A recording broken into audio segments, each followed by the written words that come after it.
This program is brought to you by the Arbor Suite, Historic Mariposa. Book your stay today online at airbnb.com.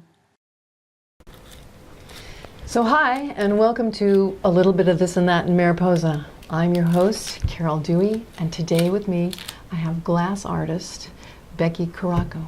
She's here to join me today. She's working on something over there, and I'm going to tell you a little bit about what's going on in Mariposa. There's some things happening pretty soon, and you might need to get prepared, save your pennies, save your dollars, so that you can go and have some fun in Mariposa. We have on April 2nd, there's the Takeover at the Alley, and the Trespassers are going to be playing, and it's going to be a fun time. Everybody's going to have a great time. I know I'm going to be there. And then there's also, let's see, there's a skate park comp for the competition in 2016. I'm not sure how long that's been going on. I'm not sure whether this is the first year it's happening, but Tony Morrow's putting it together, and we have like a world-class skate park right here in Mariposa. It's a gem, and the world needs to know about it. And so I think it's April 30th during the Butterfly Festival, the skate competition is going to be going on, so get your skateboards out, everybody, and invite your friends from all over the world to come and take part in this thing. Okay? It should be a fun time. And what else is there? There's one more thing coming up that I had down here. Let's see, that's the alley. Oh, Arts Night. It's going to happen at the high school, and that happens on April 22nd, which is also Earth Day, so there's a lot going on there. So all that being said, let's get down to this. Let's see what Becky Caraco has to say. She's got fun stuff going on. Hey, Becky, thanks for joining me. Thanks for having me. Yeah, you have all kinds of stuff here, huh? I do a little of this and that as well. Truly, I'm always saying I'm a dabbler. That's fun. Well, now, how did you get into this? Because this is beautiful. You have buttons, and you have beads, and oh my gosh, they're beautiful. They are embellished. Well, I've always been a artsy kind of person. I grew up with a mom who we did crafts when I was growing up and sewing, and my mom, we'd do a weekend project of silk painting and fun things like that when I was growing up. So I'm always been a doer, as I say. Yeah. But I used to do ceramics. I used to sit at the wheel and make pottery, and that was my happy thing, and I loved it. And then I found an old kiln at a yard sale, and it kind of, pushed me forward with my ceramics. And then one day a friend of mine told me that I could actually melt glass in my kiln, and that had never occurred to me. I had never even thought about glass. I had always liked beads. I used to make jewelry all the time and stuff like that, but it never occurred to me to make my own beads, let alone melt glass together and do all that. So that really pushed me way forward. And then when I learned to make beads, and then especially when I learned to make beads, within a couple months I took an advanced class. That's where I learned a lot of this floral decoration on top of the beads. I haven't done a lot of these in a while. These are fun. That one right there can take me like 20 minutes to make, and that's constantly in the flame, keeping it hot, having to warm it, shape it, add the glass decor on top, and all of that has happened at one time. Right. They're super intense, and I have to always be in the right mindset to work on something like that. And well, it looks like there's metal even. The colors are just I mix my own colors. So I take the glass that I use for making beads looks like this, and it comes in lots and lots of different colors. And this right here is the dichroic glass that we all love because it's sparkly and pretty. But that's what you're seeing in there is maybe a little bit of something like this mixed in. I do a lot of my own formulas where I'll take several colors, mush them together, make them in the flame, and then pull them out into a long rod like this. So is that how you did these? I love these. Those are the same kind of thing where I'm just basically, it's not this same glass, but it's glass that has different striping in it. So when I'm melting it in the flame, I'm twisting it and creating the shape at the same time. When I make a bead, I make it on what we call a mandrel. And this is just a piece of metal that's dipped in actually in clay, and that's what keeps the glass from sticking to the metal is that clay. And then when the bead is done, it's like this on a mandrel. Oh, that's sweet. And then Yeah, I butterfly. remove it from there, and then I can create jewelry from that.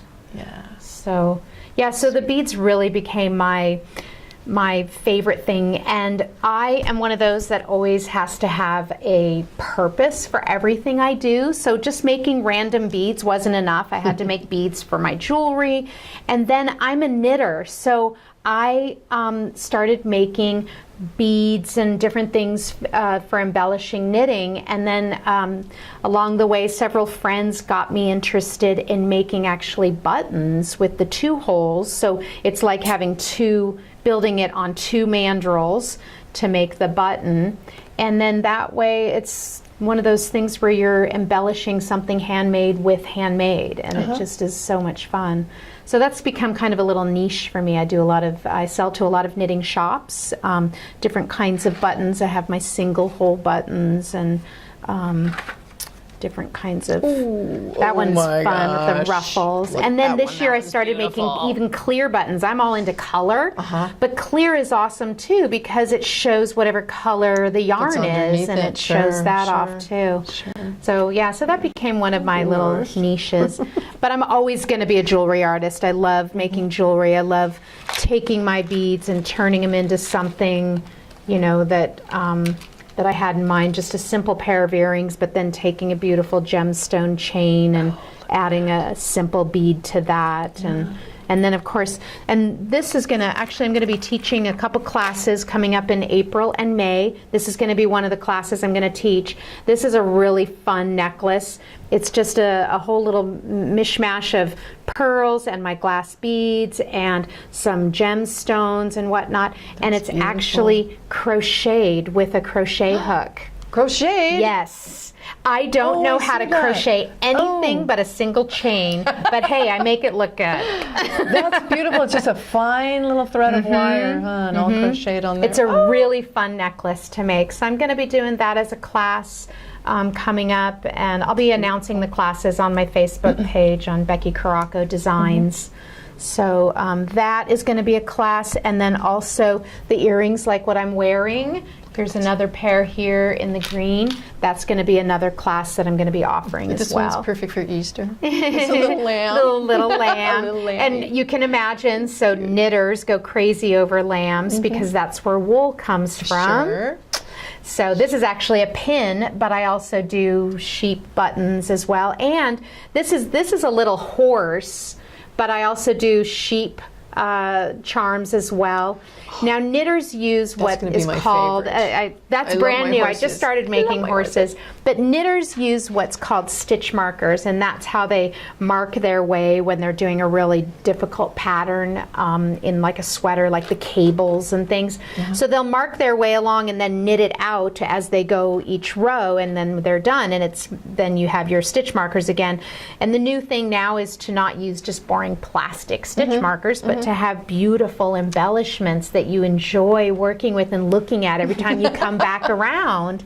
So that's a new little thing that I've gotten into as well with my knitting people. And the horse is one of them. He's a charm for non-knitters, and for knitters, he's a stitch marker. I might have to keep him.